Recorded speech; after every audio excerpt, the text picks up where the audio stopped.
Good evening. നമ്മൾ magnetic effect of electric current വൈദ്യുത പ്രവാഹത്തിൻ്റെ കാന്തിക ഫലം എന്ന് പറയുന്ന ചാപ്റ്ററിൻ്റെ ക്ലാസ്സുകളാണ് നമ്മൾ കണ്ടുകൊണ്ടിരുന്നത്. അപ്പോൾ നമ്മൾ അടുത്ത പഠിക്കാൻ പോകുന്ന ടോപ്പിക്ക് നമ്മൾ കഴിഞ്ഞ ദിവസങ്ങളിൽ നിങ്ങൾക്ക് ഓർമ്മയുണ്ടാകും, നമ്മൾ വൃത്താകൃതിയിലുള്ള ഒരു ചാലകത്തിന് ചുറ്റും ഉണ്ടാകുന്ന കാന്തിക മണ്ഡലത്തെക്കുറിച്ചാണ് നമ്മൾ പഠിച്ചത്. അപ്പോൾ ഇന്നത്തെ ക്ലാസ്സിൽ നമ്മൾ ഒരു സോളിനോയിഡിന് ചുറ്റുമുണ്ടാകുന്ന മാഗ്നറ്റിക് ഫീൽഡിനെ കുറിച്ചാണ് നമ്മൾ പഠിക്കാൻ പോകുന്നത്. അപ്പോൾ എന്താണ് നമ്മൾ ആദ്യം പഠിക്കാൻ പോകുന്നത്? സോളിനോയിഡ് എന്നാണ്. അപ്പോൾ സോളിനോയിഡ് എന്ന് പറയുന്നത് നമ്മൾ സർപ്പിള ആകൃതിയിൽ ചുറ്റിയെടുത്ത കവചിത കമ്പിച്ചുറ്റുകളെ നമ്മൾ വിളിക്കുന്ന പേരാണ് സോളിനോയിഡ്. അപ്പോൾ നമുക്ക് പറയാം എന്താണ്? Coil in the form of A helix, അല്ലേ? ഒരു ഹെലിക്സിൻ്റെ സർപ്പിള ആകൃതിയിലുള്ള ഹെലിക്സിൻ്റെ ഫോമിലുള്ള കോയിലുകളെ നമ്മൾ വിളിക്കുന്ന പേരാണ് സോളിനോയിഡ് എന്ന് പറയുന്നത്. അല്ലെങ്കിൽ സർപ്പിള ആകൃതിയിലുള്ള കവചിത കമ്പിച്ചുറ്റുകളെ നമ്മൾ വിളിക്കുന്ന പേരാണ് സോളിനോയിഡ്. അപ്പോൾ നമുക്കിതാ ഒരു സോളിനോയിഡ് വരച്ചാൽ ഇതാണ് ആര്? സോളിനോയിഡ് എന്ന് പറയുന്നത്, അല്ലേ? അപ്പോൾ ഈ സോളിനോയിഡ് നമ്മൾ in the form of A helix, നമ്മുടെ സ്പ്രിങ് പോലെയല്ലേ ഇരിക്കുന്നത്. അപ്പോൾ ഈ സോളിനോയിഡിന് ചുറ്റും ഉണ്ടാകുന്ന മാഗ്നറ്റിക് ഫീൽഡിനെ കുറിച്ചാണ് നമ്മൾ എന്ത് ചെയ്യാൻ പോകുന്നത്? പഠിക്കാനായിട്ട് പോകുന്നത്. അപ്പോൾ ഞാനൊരു സോളിനോയിഡിലൂടെ എന്ത് കടത്തിവിടുന്ന സമയത്ത് വൈദ്യുതി കടത്തിവിടുകയാണെന്ന് വിചാരിക്കും. അപ്പോൾ ഞാനൊരു സോളിനോയിഡിൽ കൂടി എന്ത് ചെയ്യുകയാണ്? ഒരു വൈദ്യുതി കടത്തിവിടുന്നു. അപ്പോൾ ഈ വൈദ്യുതി കടത്തിവിടുന്നതിൻ്റെ ഫലമായിട്ട് ഈ സോളിനോയിഡിൻ്റെ കോയിലിൽ കൂടെ എന്ത് കടന്നു പോകുന്നുണ്ട്? ഒരു കറണ്ട് കടന്നു പോകും. അപ്പോൾ ഈ കറണ്ട് കടന്നു പോകുമ്പോൾ, ഒരു സോളിനോയിഡിലൂടെ വൈദ്യുതി കടന്നു പോകുമ്പോൾ ആ സോളിനോയിഡ് എന്ന് പറയുന്നത് ഒരു ബാർ കാന്തത്തിന് സമാനമായി മാറും. അപ്പോൾ ഒരു സോളിനോയിഡിലൂടെ എന്ത് കടന്നു പോകുന്ന സമയത്ത് ഒരു വൈദ്യുതി കടന്നു പോകുമ്പോൾ നമ്മുടെ സോളിനോയിഡ് എന്ന് പറയുന്നത് ആർക്ക് ഇക്വലൻ്റ് ആയിട്ട് മാറും? ഒരു ബാർ മാഗ്നറ്റിന് ഇക്വലൻ്റ് ആയിട്ട് മാറും. അപ്പോൾ നമുക്കറിയാം ബാർ മാഗ്നറ്റിന് 2 പോൾസ് ഉള്ളതുപോലെ സോളിനോയിഡിനും അപ്പോൾ എത്ര പോൾസ് ഉണ്ടാവണം? 2 പോൾസ് ഉണ്ടാവണം, അല്ലേ? അപ്പം നിങ്ങൾ നോക്കുക, അവിടെ കറണ്ട് ഫ്ലോ ചെയ്യുന്നത് ക്ലോക്ക് വൈസ് ഡയറക്ഷനിലാണെങ്കിൽ, കറണ്ട് ഫ്ലോ ചെയ്യുന്നത് എന്ത് ഡയറക്ഷനിലാണെങ്കിൽ ക്ലോക്ക് വൈസ് ഡയറക്ഷനിലാണെങ്കിൽ ആ പോള് എന്ന് പറയുന്നത് സൗത്ത് പോളും, കറണ്ട് ഫ്ലോ ചെയ്യുന്നത് ആൻറ്റി ക്ലോക്ക് വൈസ് ഡയറക്ഷനിലാണെങ്കിൽ ആൻറ്റി ക്ലോക്ക് വൈസ് ഡയറക്ഷൻ എന്നിൽ അങ്ങനെയാണെങ്കിൽ ആ പോൾ എന്തുമായിരിക്കും? നോർത്ത് പോളും ആയിരിക്കും. അപ്പം നമ്മൾ നോക്കിയേ, അപ്പം വൈദ്യുതി കടന്നു പോകുന്നത് ഘടികാര ദിശയിലാണെങ്കിൽ ആ ധ്രുവം എന്ന് പറയുന്നത് ദക്ഷിണ ധ്രുവവും, കറണ്ട് കടന്നു പോകുന്നത് എങ്ങനെയാണ്? ഘടികാര ദിശയ്ക്ക് എതിർ ദിശയിലാണെങ്കിൽ ആ ധ്രുവം എന്ന് പറയുന്നത് ഉത്തര ധ്രുവവുമായിരിക്കും. അപ്പോൾ നമുക്കൊരു സോളിനോയിഡിൻ്റെ ധ്രുവങ്ങൾ മനസ്സിലാക്കി കഴിഞ്ഞാൽ, ഇപ്പോൾ ഇവിടെ കറണ്ട് കടന്നു പോകുന്നത് നമ്മളെപ്പോഴും ശ്രദ്ധിക്കണം, നമ്മൾ വൈദ്യുതി കടന്നു പോകുന്നത് ആ സോളിനോയിഡിനെ നമ്മുടെ മുഖത്തിന് നേരെ പിടിച്ച് വേണം നമ്മൾ എന്ത് ചെയ്യാൻ? വൈദ്യുതിയുടെ ദിശ പറയാനായിട്ട്. ആ സോളിനോയിഡിനെ നമ്മുടെ മുഖത്തിന് നേരെ പിടിക്കണം. അപ്പോൾ നമ്മൾ ഇവിടെ നിന്നാണ് നോക്കേണ്ടത്, ഇവിടെ നിന്നാണ് നമ്മൾ അങ്ങോട്ട് നോക്കേണ്ടത്, ആ സോളിനോയിഡിലൂടെ നോക്കേണ്ടത്. അപ്പോൾ ഞാൻ എടുക്കുന്നു, ഇത് കറണ്ട് കടന്നു പോകുന്നത് ആൻറ്റി ക്ലോക്ക് വൈസ് ഡയറക്ഷൻ ആണെങ്കിൽ, കറണ്ട് കടന്നു പോകുന്നത് ആൻറ്റി ക്ലോക്ക് വൈസ് ഡയറക്ഷനിലാണെങ്കിൽ, ഘടികാര ദിശയ്ക്ക് എതിർ ദിശയിലാണെങ്കിൽ ഇത് ഉത്തര ധ്രുവവും ഇവിടെ എന്തുമായിരിക്കും? ദക്ഷിണ ധ്രുവമായിരിക്കും, അല്ലേ? സൗത്ത് പോളും ആയിരിക്കും. അപ്പം നമുക്കറിയാം, പോള് കണ്ടുപിടിച്ച് കഴിഞ്ഞാൽ നമുക്കറിയാം മാഗ്നറ്റിക് ഫീൽഡ് അല്ലെങ്കിൽ കാന്തിക മണ്ഡലം, കാന്തിക ബലരേഖകൾ നോർത്തിൽ നിന്ന് എങ്ങോട്ടാണ്? സൗത്തിലേക്കല്ലേ ഫ്ലോ ചെയ്യുന്നത്. അപ്പോൾ ആ കാന്തിക ബലരേഖകൾ എന്ന് പറയുന്നത് ഉത്തര ധ്രുവത്തിൽ തുടങ്ങി എവിടെ അവസാനിക്കുന്ന? ദക്ഷിണ ധ്രുവത്തിൽ അവസാനിക്കുന്ന ബലരേഖകളായിരിക്കും, ഇമാജിനറി ആയിട്ടുള്ള രേഖകളായിരിക്കും. ഇതുപോലെ ഒരു ബാർ മാഗ്നറ്റിനേത് പോലെ. അപ്പോൾ ഒരു സോളിനോയിഡിൽ കൂടി എന്ത് കടന്നു പോകുന്ന സമയത്ത്? വൈദ്യുതി കടന്നു പോകുന്ന സമയത്ത് ഒരു സോളിനോയിഡ് എന്ന് പറയുന്നത് ബാർ കാന്തത്തിന് സമാനമായി മാറുന്നു. അപ്പോൾ നമുക്കറിയാം ബാർ കാന്തത്തിന് 2 ധ്രുവങ്ങളുണ്ട്, ഉത്തര ധ്രുവവും ദക്ഷിണ ധ്രുവവും. അപ്പോൾ ഈ സോളിനോയിഡിലൂടെയും വൈദ്യുതി കടന്നു പോകുന്ന സമയത്ത് അവിടെ 2 ധ്രുവങ്ങൾ ഫോം ചെയ്യുന്നു. ഞാൻ പറഞ്ഞു, വൈദ്യുതി കടന്നു പോകുന്നത് ക്ലോക്ക് വൈസ് ഘടികാര ദിശയിലാണെങ്കിൽ അത് സൗത്ത് പോളും, വൈദ്യുതി കടന്നു പോകുന്നത് ആൻറ്റി ക്ലോക്ക് വൈസ് ഡയറക്ഷനിലാണെങ്കിൽ അത് നോർത്ത് പോളും ആയിരിക്കും. അപ്പോൾ ഞാൻ പറഞ്ഞു, നമ്മൾ വൈദ്യുതിയുടെ ദിശ നമ്മൾ സോളിനോയിഡിന് നമ്മുടെ മുഖത്തിന് നേരെ പിടിച്ച് വേണം എന്ത് ചെയ്യാൻ? നോക്കാൻ. സോളിനോയിഡിൻ്റെ കോയിലുകളെ നമ്മുടെ മുഖത്തിന് നേരെ പിടിച്ച് വേണം നമ്മൾ എന്ത് ചെയ്യാൻ? നോക്കാൻ. അപ്പോൾ ഇങ്ങനെയാണ് സോളിനോയിഡ് എങ്കിൽ ആ സോളിനോയിഡിനെ നമ്മൾ ഇവിടെ നിന്ന് വേണം നോക്കാൻ. ഇവിടെ നിന്ന് നോക്കുന്ന സമയത്ത് വൈദ്യുതി കടന്നു പോകുന്നത് ഏത് ദിശയിലാണെങ്കിൽ ആൻറ്റി ക്ലോക്ക് വൈസ് ഡയറക്ഷനിലാണ് എങ്കിൽ ആ ധ്രുവം എന്ന് പറയുന്നത് നോർത്തും, മറ്റേ ധ്രുവം എന്തുമായിരിക്കും? സൗത്ത് പോളും ആയിരിക്കും. അപ്പോൾ വൈദ്യുതിയുടെ ദിശ എന്ന് പറയുന്നത് എന്തായിരിക്കും? നോർത്ത് പോളിൽ തുടങ്ങി സൗത്ത് പോളിൽ അവസാനിക്കുന്ന ഇമാജിനറി ലൈൻസ് ആയിരിക്കും. ഏതുപോലെ? ഒരു ബാർ കാന്തത്തിലേതുപോലെ, അല്ലേ? അപ്പോൾ ഇതാണ് നമ്മുടെ സോളിനോയിഡ് എന്ന് പറയുന്നത്. അപ്പോൾ ഈ സോളിനോയിഡിലൂടെ കടന്നു പോകുന്ന ഒരു വൈദ്യുതി കടന്നു പോകുമ്പോഴുണ്ടാകുന്ന കാന്തിക മണ്ഡലത്തെ സ്വാധീനിക്കുന്ന ഘടകങ്ങളാണ് നമുക്ക് അടുത്ത് എന്ത് ചെയ്യേണ്ടത്? നോക്കേണ്ടത്.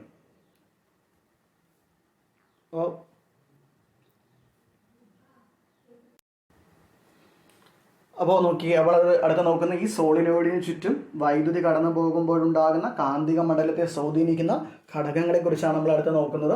അപ്പോൾ ഒരു സോളിനോയിഡിലൂടെ വൈദ്യുതി കടന്നു പോകുന്ന സമയത്ത് ഞാൻ പറഞ്ഞു ഒരു സോളിനോയിഡ് എന്ന് പറയുന്നത് ബാർ കാന്തത്തിന് തുല്യമാണ്.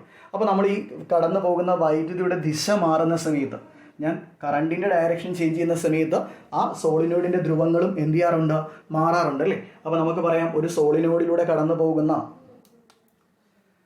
അല്ലെങ്കിൽ ഒരു സോളിനോയിഡിന് ചുറ്റുമുണ്ടാകുന്ന കാന്തിക മണ്ഡലത്തെ, മാഗ്നറ്റിക് ഫീൽഡിനെ ഡിപ്പെൻഡ് ചെയ്യുന്ന ഒന്നാമത്തെ ഫാക്ടർ എന്ന് പറയുന്നത് വൈദ്യുത പ്രവാഹ തീവ്രതയാണ്. നമ്മുടെ ഇൻറ്റൻസിറ്റി ഓഫ് ആരാണ്, കറണ്ടാണ്. വൈദ്യുത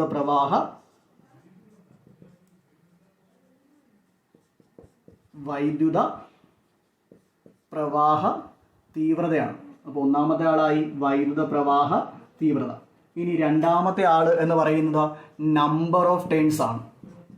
ആ സോളിനോയിഡിന് ചുറ്റുമുണ്ടാകുന്ന അല്ലെങ്കിൽ ആ സോളിനോയിഡിലെ ചുറ്റുകളുടെ എണ്ണം. ആരാടെ ആ സോളിനോയിഡിനകത്തുള്ള ചുറ്റുകളുടെ എണ്ണം. അപ്പോൾ ഇനി മൂന്നാമത്തേത്, നമ്മൾ ഈ സോളിനോയിഡിനെ അല്ലെങ്കിൽ ഈ കമ്പിച്ചുറ്റിയെ നമ്മൾ ഏതെങ്കിലും ഒരു മെറ്റീരിയലിലായിരിക്കും എന്ത് ചെയ്യുന്നത്, ചുറ്റിയെടുക്കുന്നത്.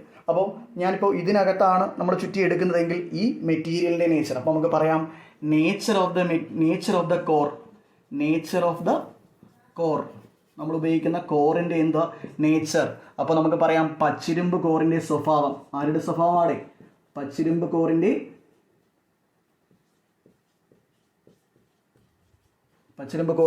സ്വഭാവം. ഇത്രയും. ഇനി അതുപോലെ ഒരാളുകൂടി ഉണ്ട്. ഈ നമ്മളെടുക്കുന്ന ഈ കോറിൻ്റെ ഛേദതല വിസ്തീർണം. അപ്പോൾ ഏരിയ ഓഫ് ദ കോർ ആരാടെ? ഏരിയ ഓഫ് ദ കോറിൻ്റെ എന്താ, വിസ്തീർണം. നമ്മളെടുക്കുന്ന കോറിൻ്റെ എന്താ, വിസ്തീർണം. അപ്പോൾ ഇത്രയുമാണ് ആരെ സ്വാധീനിക്കുന്ന ഘടകങ്ങൾ എന്ന് പറയുന്നത്. ഒരു സോളിനോയിഡിന് ചുറ്റുമുണ്ടാകുന്ന കാന്തിക മണ്ഡലത്തെ സ്വാധീനിക്കുന്ന ഘടകങ്ങൾ എന്ന് പറയുന്നത് എത്ര പേരുണ്ട്? 4 പേരുണ്ട് അല്ലേ. ഒന്നാമത്തത് ഇൻറ്റൻസിറ്റി ഓഫ് കറണ്ട്, നമ്മൾ കടത്തിവിടുന്ന വൈദ്യുത പ്രവാഹ തീവ്രത. രണ്ടെന്ന് പറയുന്നത് നമ്പർ ഓഫ് ടേൺസ്, ചുറ്റുകളുടെ എണ്ണം. മൂന്നാമത്തത് നേച്ചർ ഓഫ് ദ കോർ, നമ്മൾ ഉപയോഗിക്കുന്ന പച്ചിരുമ്പ് കോറിൻ്റെ എന്താ, സ്വഭാവം.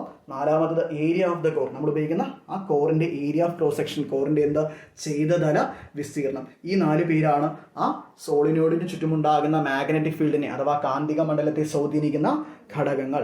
അപ്പോൾ ഞാൻ ഒന്നുകൂടി പറയാം. നമുക്കറിയാം ഒരു സോളിനോയിഡിലൂടെ ഒരു വൈദ്യുതി കടന്നു പോകുന്ന സമയത്ത് ഒരു സോളിനോയിഡ് എന്ന് പറയുന്നത് ആർക്ക് സമാനമായി മാറുന്നു? ഒരു ബാർ കാന്തത്തിന് സമാനമായി മാറുന്നു. അതായത് ബാർ കാന്തത്തിൽ 2 ധ്രുവങ്ങൾ രൂപപ്പെടുന്നത് പോലെ, 2 ധ്രുവങ്ങൾ ഉള്ളതുപോലെ ഈ സോളിനോയിഡിലും 2 കാന്തിക ധ്രുവങ്ങൾ എന്ത് ചെയ്യുന്നു, മാഗ്നറ്റിക് പോൾസ് ഫോം ചെയ്യുന്നു. അവിടെ നമ്മൾ പറഞ്ഞു കറണ്ട് കടന്നു പോകുന്നത് ക്ലോക്ക് വൈസ് ഡയറക്ഷനിലാണെങ്കിൽ ആ പോൾ എന്ന് പറയുന്നത് സൗത്ത് പോളും, അപ്പോൾ ഓപ്പോസിറ്റ് പോൾ എന്തായിരിക്കും, നോർത്ത് പോളും ആയിരിക്കും. അപ്പോൾ അല്ലെങ്കിൽ കറണ്ട് കടന്നു പോകുന്നത് ആൻറ്റി ക്ലോക്ക് വൈസ്, ഘടികാര ദിശയ്ക്ക് എതിർ ദിശയിലാണെങ്കിൽ അല്ലെങ്കിൽ അപ്രദക്ഷിണ ദിശയിലാണെങ്കിൽ അത് നോർത്ത് പോളും മറ്റത് സൗത്ത് പോളും ആയിരിക്കും.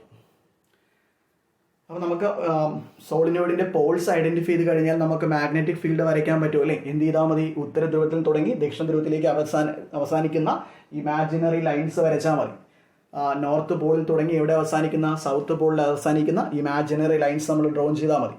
ഇനി നോക്കി അങ്ങനെ ഉണ്ടാകുന്ന സോളിനോയിഡിൻ്റെ അല്ലെങ്കിൽ സോളിനോയിഡിൻ്റെ ചുറ്റുമുണ്ടാകുന്ന കാന്തിക മണ്ഡലത്തെ, മാഗ്നറ്റിക് ഫീൽഡിനെ ഡിപ്പെൻഡ് ചെയ്യുന്ന 4 ഫാക്ടേഴ്സാണുള്ളത്. ഒന്നാമത്തെ ഫാക്ടർ എന്ന് പറയുന്നത് ഞാൻ പറഞ്ഞു ഇൻറ്റൻസിറ്റി ഓഫ് കറണ്ട്, നമ്മൾ കടത്തിവിടുന്ന വൈദ്യുത പ്രവാഹ തീവ്രത. 2 നമ്പർ ഓഫ് ടേൺസ്, നമ്മൾ ആ സോളിനോയിഡിനകത്തുള്ള ചുറ്റുകളുടെ എണ്ണം, നമ്മൾ ആ ചുറ്റുകളുടെ എണ്ണം. മൂന്നാമതെന്ന് പറയുന്നത് നേച്ചർ ഓഫ് ദ കോറാണ്, നമ്മൾ ഉപയോഗിക്കുന്ന പച്ചിരുമ്പ് കോറിൻ്റെ സ്വഭാവം. നമ്മൾ ഈ സോളിനോയിഡിനെ വൗണ്ട് ചെയ്യാൻ ഉപയോഗിക്കുന്ന ആ മെറ്റീരിയലിൻ്റെ നേച്ചറാണ്. നാലാമത്തത് area of the core, area of cross section of the core, നമ്മൾ ഉപയോഗിക്കുന്ന ആ കോറിൻ്റെ ഏരിയ ഓഫ് ക്രോസ് സെക്ഷൻ, അല്ലെങ്കിൽ നമ്മൾ പറയാം ആ കോറിൻ്റെ ഛേദതല വിസ്തീർണം. ഇനി നമുക്ക് വേണമെങ്കിൽ ഈ സോളിനോയിഡിനെ വായുവിൽ വേണമെങ്കിൽ നമുക്ക് ചുറ്റിയെടുക്കാം. നമ്മൾ സ്പ്രിങ്ങിനകത്ത് നിങ്ങൾ കണ്ടിട്ടുണ്ടാവും, അവിടെ ആ സോളിനോയിഡ് നമ്മൾ ചുറ്റിയെടുത്തിരിക്കുന്നത് വായുവിലല്ലേ ആണോ? അപ്പോൾ ഇതാണ് ഒരു സോളിനോയിഡിന് ചുറ്റുമുണ്ടാകുന്ന മാഗ്നറ്റിക് ഫീൽഡ് എന്ന് പറയുന്നത്. അപ്പോൾ എളുപ്പമല്ലേ?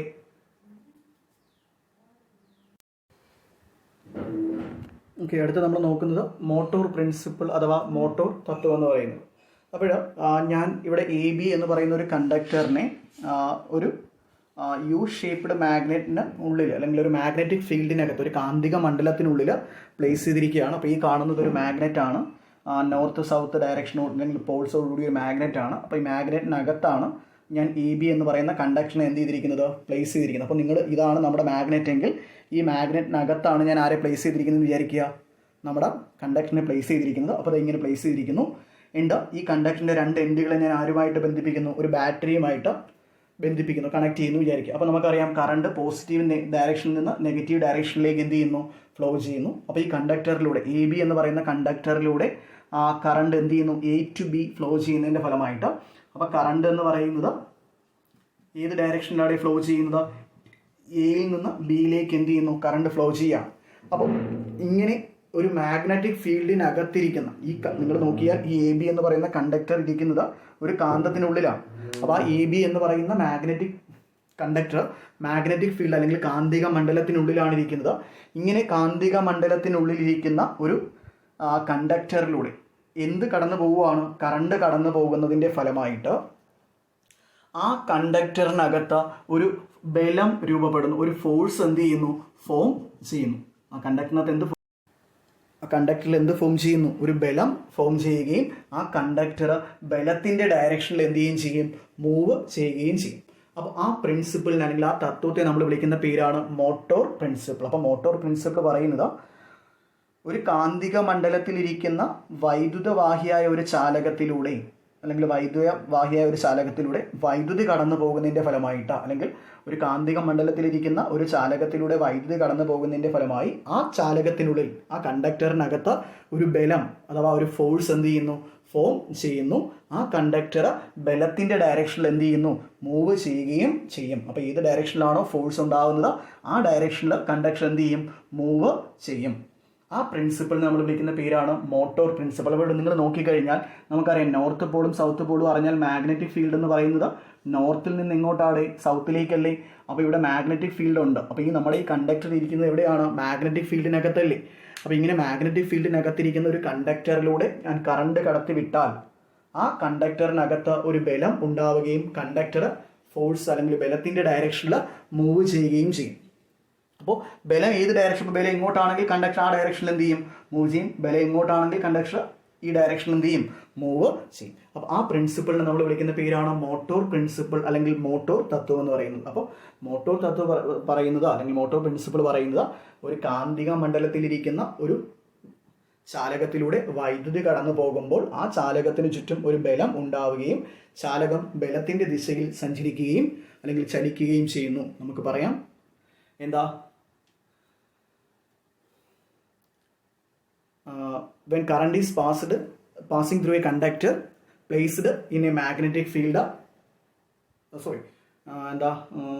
when electric current is passing through a conductor which is placed inside a magnetic field, then there will be a force അല്ലേ. അപ്പോൾ അവിടെ എന്തുണ്ടാവും, ഒരു ഫോഴ്സ് ഉണ്ടാവും.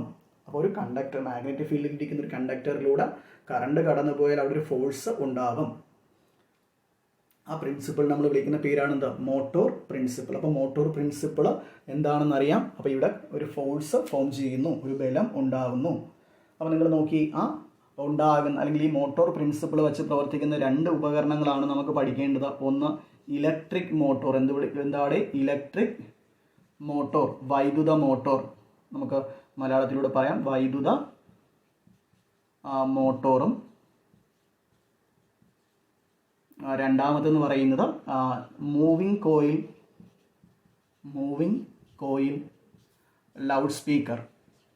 മൂവിങ് കോയിൽ ആര്, ലൗഡ് സ്പീക്കർ. ചലിക്കും ചുരുൾ ലൗഡ് സ്പീക്കർ. നമ്മളതിനെ ചലിക്കും ചുരുൾ ആരാടെ, ലൗഡ് സ്പീക്കർ. അപ്പോൾ ഈ രണ്ട് ഉപകരണങ്ങൾ എന്ന് പറയുന്നത് ഏത് പ്രിൻസിപ്പിളിൻ്റെ അടിസ്ഥാനത്തിൽ പ്രവർത്തിക്കുന്ന ഉപകരണങ്ങളാണ്, മോട്ടോർ പ്രിൻസിപ്പിൾ എന്ന് പറയുന്ന പ്രിൻസിപ്പിൾ അല്ലെങ്കിൽ മോട്ടോർ തത്വം എന്ന് പറയുന്ന പ്രിൻസിപ്പിളിനെ അടിസ്ഥാനമാക്കി പ്രവർത്തിക്കുന്ന ഉപകരണങ്ങളാണ് ഇലക്ട്രിക് മോട്ടോർ അഥവാ വൈദ്യുത മോട്ടോറും മൂവിങ് കോയിൽ ലൗഡ് സ്പീക്കർ അഥവാ ചലിക്കും ചുരുളാര് ലൗഡ് സ്പീക്കർ. അപ്പോൾ മോട്ടോർ പ്രിൻസിപ്പിൾ എന്താണെന്ന് അറിയാം. മാഗ്നറ്റിക് ഫീൽഡിനകത്തിരിക്കുന്ന ഒരു കണ്ടക്ടറിലൂടെ കറണ്ട് കടന്നു പോകുമ്പോൾ ആ കണ്ടക്ടറിൽ ഒരു ബലം ഉണ്ടാവുകയും കണ്ടക്ടർ ബലത്തിൻ്റെ ദിശയിൽ മൂവ് ചെയ്യുകയും ചെയ്യുന്നു. ഓക്കെ, അപ്പോൾ എന്താ മോട്ടോർ തത്വം എന്താണെന്ന് പറയാം.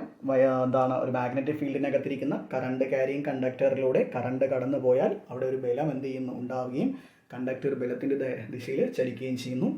അതനുസരിച്ച് പ്രവർത്തിക്കുന്ന ഉപകരണങ്ങളാണ് ഇലക്ട്രിക് മോട്ടോർ അഥവാ വൈദ്യുത മോട്ടോറും മൂവിംഗ് കോയിൽ ലൗഡ് സ്പീക്കർ അല്ലെങ്കിൽ ചലിക്കും ചുരുളാരം ലൗഡ് സ്പീക്കർ. അപ്പോൾ ഇനി നമ്മൾ നോക്കുന്നത് ഇവിടെ ഒരു ബലം ഉണ്ടാവുമെന്ന് പറഞ്ഞു, അല്ലെങ്കിൽ ആ കണ്ടക്ടർ ബലത്തിൻ്റെ ദിശയിൽ എന്ത് ചെയ്യുമെന്ന് പറഞ്ഞു, സഞ്ചരിക്കുമെന്ന് നമ്മൾ പറഞ്ഞു. അപ്പോൾ ഇങ്ങനെ ഉണ്ടാകുന്ന ബലത്തിൻ്റെ ദിശ കണ്ടുപിടിക്കാനായിട്ട് നമ്മൾ ഉപയോഗിക്കുന്ന ഒരു നിയമമാണ് ഫ്ലെമിങ്സ് ലെഫ്റ്റ് ഹാൻഡ് റൂൾ. ആരാടെ? ഫ്ലെമിങ്ങിൻ്റെ ഇടത് കൈ നിയമം. ഫ്ലെമിങ്സ് ലെഫ്റ്റ് ഹാൻഡ് ആര്? ഫ്ലെമിങ്സ്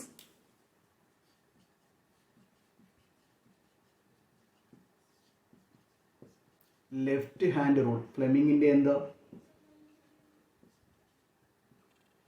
ഫ്ലെമിങ്ങിൻ്റെ ഇടത് കൈ നിയമം. ഫ്ലെമിങ്ങിൻ്റെ ആരാടെ? ഇടത് കൈ.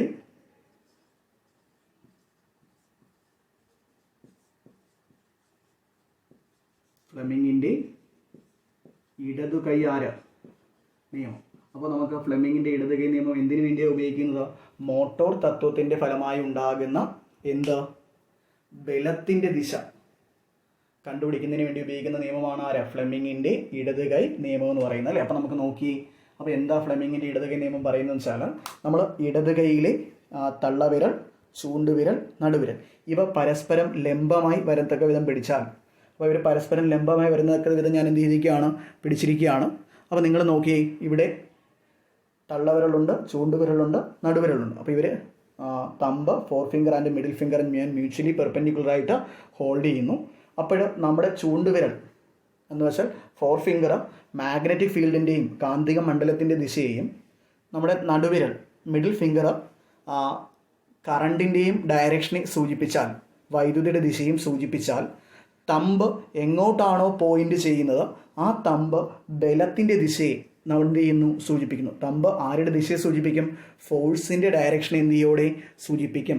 ഈ നിയമത്തെ നമ്മൾ വിളിക്കുന്ന പേരാണ് ഫ്ലെമിങ്സ് ലെഫ്റ്റ് ഹാൻഡ് ആര് റൂൾ, അല്ലെങ്കിൽ ഫ്ലെമിങ്ങിൻ്റെ ഇടത് കൈ നിയമം. അപ്പോൾ ഫ്ലെമിങ്ങിൻ്റെ ഇടത് കൈ നിയമം പറയുന്നത് ഇടത് കൈയിലെ തള്ളവിരൽ, ചൂണ്ടുവിരൽ, നടുവിരൽ ഇവ പരസ്പരം എന്തായി? പെർപെൻഡിക്കുലറായിട്ട് ഹോൾഡ് ചെയ്താൽ, ഫോർ ഫിംഗറും തമ്പും മിഡിൽ ഫിംഗറും മ്യൂച്വലി പെർപെൻഡിക്കുലറായിട്ട് ഹോൾഡ് ചെയ്താൽ നമ്മുടെ ഫോർ ഫിംഗർ ചൂണ്ടുവിരൽ മാഗ്നറ്റിക് ഫീൽഡിൻ്റെ ഡയറക്ഷനെയും, നടുവിരൽ എന്ന് പറയുന്നത് മിഡിൽ ഫിംഗർ കറണ്ടിൻ്റെയും ഡയറക്ഷനെ സൂചിപ്പിച്ചാൽ, തള്ളവിരൽ എങ്ങോട്ടാണോ പോയിന്റ് ചെയ്യുന്നത് അത് ബലത്തിൻ്റെ ദിശയെ എന്ത് ചെയ്യുന്നു? സൂചിപ്പിക്കുന്നു. അപ്പോൾ നമ്മളത് വരച്ചാൽ, ഞാൻ എന്താ ഒന്ന് വരയ്ക്കുകയാണ്. അപ്പോൾ ഇത് ഇടത് കൈയിലെ തള്ളവിരൽ, ചൂണ്ടുവിരലും അതുപോലെ ഏത് വിരലുമാണെന്ന് വിചാരിക്കുക? നടുവിരലുമാണെന്ന് വിചാരിക്കുക. അപ്പോൾ അതാ ഇത് നമുക്ക് പറയാം തമ്പാണ് അല്ലേ, നമ്മുടെ തള്ളവിരലാണ്. ഇത് ഫോർ ഫിംഗർ ആണ്, ചൂണ്ടുവിരലാണ്, ഫോർ ഫിംഗർ ആണ്. ഇനി ഇതുപോലെ ഇത് മിഡിൽ ഫിംഗർ ആണെന്ന് വിചാരിക്കും. ഇവർ നമ്മൾ മ്യൂച്വലി പെർപെൻഡിക്കുലറായിട്ട് ഹോൾഡ് ചെയ്തിരിക്കുകയാണ് എന്ന് വെച്ചാൽ അവർ നമ്മൾ ആംഗിൾ 90 ഡിഗ്രി ആണ്.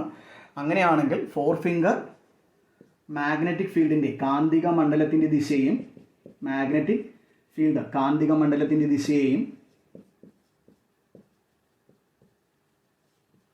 നമ്മുടെ മിഡിൽ ഫിംഗർ എന്ന് പറയുന്നത് കറണ്ടിൻ്റെ ആരുടെ ദിശയാണ്? കറണ്ട് വൈദ്യുതിയുടെ ദിശയും, വൈദ്യുതപ്രവാഹ തീവ്രതയുടെ ദിശയും, വൈദ്യുതിയുടെ ദിശയും സൂചിപ്പിച്ചാൽ, തമ്പ് നമ്മുടെ തള്ളവിരൽ ആരുടെ ദിശയെ? ഫോഴ്സ് അല്ലെങ്കിൽ ബലത്തിൻ്റെ ദിശയെ എന്ത് ചെയ്യുന്നു? സൂചിപ്പിക്കുന്നു. ഇതിനെ നമ്മൾ വിളിക്കുന്ന പേരാണ് ഫ്ലെമിങ്സ് ആര് ലെഫ്റ്റ് ഹാൻഡ് റൂൾ, ഫ്ലെമിങ്ങിൻ്റെ ഇടത് കൈ നിയമം. അപ്പോൾ ഫ്ലെമിങ്ങിൻ്റെ ഇടത് കൈ നിയമം നമ്മൾ ഉപയോഗിക്കുന്നത് എന്തിനു വേണ്ടിയാണ്? ഇങ്ങനെ ഒരു മാഗ്നറ്റിക് ഫീൽഡിനകത്തിരിക്കുന്ന ഒരു കണ്ടക്ടറിലൂടെ കറണ്ട് കടന്നു പോകുമ്പോൾ ഉണ്ടാകുന്ന ബലത്തിൻ്റെ ദിശ കണ്ടുപിടിക്കാൻ വേണ്ടിയാണ് നമ്മൾ ആര് ഉപയോഗിക്കുന്നത്? ഫ്ലെമിങ്ങിൻ്റെ ലെഫ്റ്റ് ഹാൻഡ് റൂൾ എന്ത് ചെയ്യുന്നത്? ഉപയോഗിക്കുന്നത്. അപ്പോൾ നിങ്ങളുടെ ഞാൻ പറഞ്ഞു, ഇങ്ങനെ ഈ മോട്ടോർ തത്വം അനുസരിച്ച് പ്രവർത്തിക്കുന്ന രണ്ട് ഉപകരണങ്ങളാണ് ഇലക്ട്രിക് മോട്ടോറും ചലിക്കും ചുരുൾ ലൗഡ് സ്പീക്കറും അല്ലേ, മൂവിംഗ് കോയിൽ ലൗഡ് സ്പീക്കറും. ഓക്കെ, അപ്പോൾ ഇത്രയും കാര്യങ്ങളൊന്ന് നോക്കുക. നമുക്ക് രണ്ട് കാര്യങ്ങളിലൂടെയാണ് ഈ ചാപ്റ്ററിൽ പഠിക്കേണ്ടത്. മോട്ടോർ പ്രിൻസിപ്പ്, അതായത് ഇലക്ട്രിക് മോട്ടോറും ചലിക്കും ചുരുൾ ആര് ലൗഡ് സ്പീക്കർ. അപ്പോൾ അതുകൂടെ ആകുമ്പോൾ നമ്മുടെ ചാപ്റ്റർ കഴിയും. ഓക്കെ, ബാക്കി നമുക്ക് നെക്സ്റ്റ് ക്ലാസ്സിൽ നോക്കാം. ഓക്കെ.